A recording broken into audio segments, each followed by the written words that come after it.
And moving to West Africa, Togo's president has signed a new constitution that eliminates presidential elections.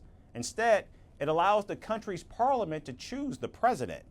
Now, this comes just 2 days after his party won a majority in the parliamentary polls. Now, opposition parties have called the reform a political maneuver to allow the president to extend his decades-long tenure. So what exactly does the new constitution say, and how could it help the Togolese president?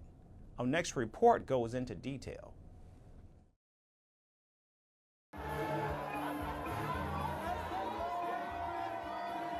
The West African nation of Togo is surrounded by a controversy over constitutional reform.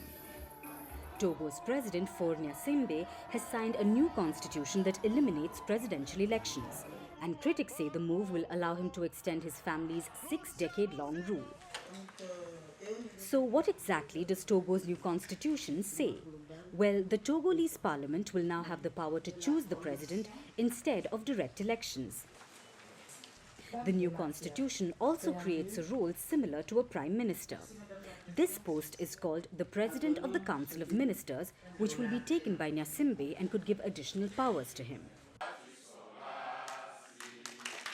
In addition, the new constitution increases the presidential term from 5 to 6 years. It does introduce a single-term limit for the president. However, this doesn't take into account almost 20 years that Gnassingbe has already served in office. Now, Togo's opposition parties claim the role is designed for Gnassingbe to evade presidential term limits and extend his family's political dynasty. A group of around 20 civil society organizations in Togo have also called for protests to reinstate the previous constitution.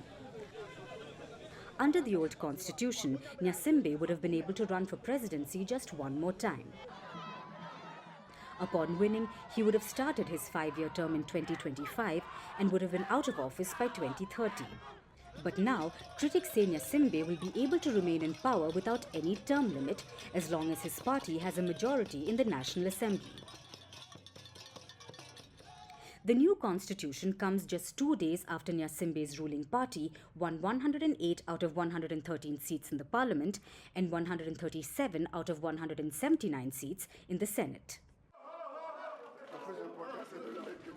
Opposition parties have denounced irregularities, including alleged ballot stuffing in the polls that took place on April 29th.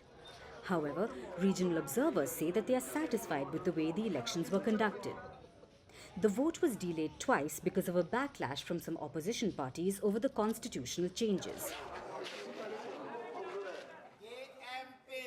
Before the polls, there was even a crackdown on civic and media freedoms in Togo. Gnassingbe's government banned protests against the proposed new constitution. Opposition figures were also arrested for criticizing the reform. Meanwhile, the Election Commission had banned the Catholic Church from deploying election observers. Togo's media regulator had also suspended the accreditation process for foreign journalists. Notably, Togo has been ruled by Gnassingbe's family for 57 years. His father, Eyadema Gnassingbe, seized power in a coup in 1967.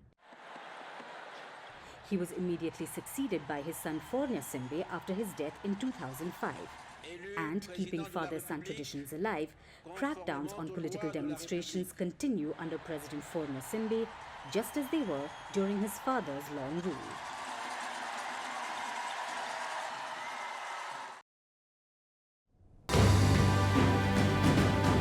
Firstpost reports from the world's second largest continent.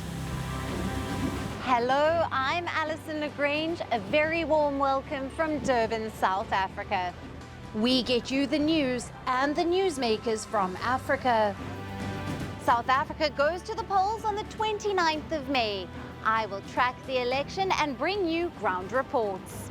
Is it the end of the road for the African National Congress? And will former President Jacob Zuma stage a dramatic comeback? From elections to climate change to innovations and opportunities. As the world's attention shifts, we report from Africa, the heart of the global South. Join me every weekday live on Firstpost.